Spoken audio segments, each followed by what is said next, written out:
Hi everyone, welcome to the Highlights from Ukraine podcast, your daily audio summary of the latest news reported in the Ukrainian media. My name is Artem, and here is the news. For 464 days, Ukraine stands strong against the forces of the Russian invasion. President Volodymyr Zelensky stressed that the outcome of the counteroffensive must be the liberation of Ukrainian territories, and when it occurs, it will be tangible, reports Ukrainska Pravda. Quote, "This isn't a movie, it's difficult for me to say how you will see the counteroffensive. The main thing is that Russia sees it, and that it doesn't just see it but also feels it," unquote, said Zelensky. The Washington Post, with reference to the Ukrainian military sources, informed that Ukrainian bomb disposal experts have begun to clear the frontline territory before a possible counteroffensive. These operations have been going on for several weeks now. Like Russia, Ukraine has laid thousands of mines along its front line. And to advance into occupied territory, its troops now need to get through these lines without tipping off the Russians, who would notice if heavy machinery were brought in or explosions were set off. This means people must go out to the fields and quietly remove the mines by hand at night. The White House National Security Council Strategic Communications Coordinator John Kirby said that the US, together with its allies, has provided Ukraine with proper military assistance to conduct a counteroffensive, reports Ukrinform. He added that he was referring not only to air defense systems but also to armored vehicles, artillery, ammunition, and military exercises which the armed forces of Ukraine will need even more as they advance. Earlier chairman of the U.S. Joint Chiefs of Staff General Mark Milley stressed the importance of tanks for Ukraine's future counteroffensive. He said the tanks would provide decisive firepower to the Ukrainian defense forces, and combined with the training that goes with it, the ability to use them will be fundamental to Ukrainian success. Milley stressed that the issue of supplying F-16 jets is part of a long-term plan to equip Ukraine.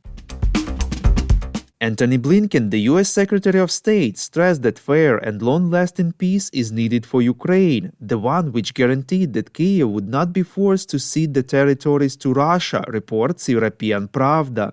Against the backdrop of increasing calls for peace upon the mediation of such countries as China and Brazil, Blinken laid out the principles of what he called a fair and long-lasting peace. Among these principles are territorial integrity of Ukraine, reparations from Russia, and its responsibility for war crimes. He rejected the calls for a ceasefire or concession of Ukrainian territories according to any land in exchange for peace formula.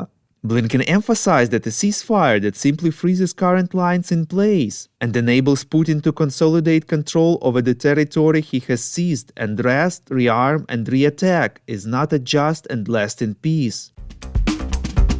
We would really appreciate if you could recommend us to your friends and family, as well as share information on social media. This way more people would learn about the podcast and truth about Russia's invasion of Ukraine. Hungarian Prime Minister Viktor Orban called for a ceasefire and peace talks between Ukraine and Russia before the start of the Ukrainian counteroffensive, reports Espresso. Orban said that the Ukrainians are preparing a counteroffensive and the attacking side will suffer 3 times more losses than the one defending. Quote, "In a country whose population is only a small part of the population of the opposite side, to launch a major military offensive in such conditions means staging a bloody war," unquote, said Orban. Minister of Foreign Affairs of Ukraine, Dmytro Kuleba, responded, saying that Ukraine wants the speedy restoration of peace more than anyone in the world, but a just peace, a peace that will include first of all the restoration of territorial integrity, reports Дзerkalo Tizhnya. So when someone starts saying, "Don't counterattack, let's negotiate," well, if you're so smart, maybe you can convince Putin to withdraw troops from Ukraine and then there will be no counteroffensive, he said. Kuleba rejected the attempts to constantly approach problems through the prism of Ukraine having to sacrifice something in order to arrive at a solution. In his evening video address, President Volodymyr Zelensky informed that he held a meeting of the staff. At the meeting, Zelensky gave instructions for having the shelter facilities in Kyiv and throughout the country inspected after the deaths of people in Kyiv due to a closed shelter.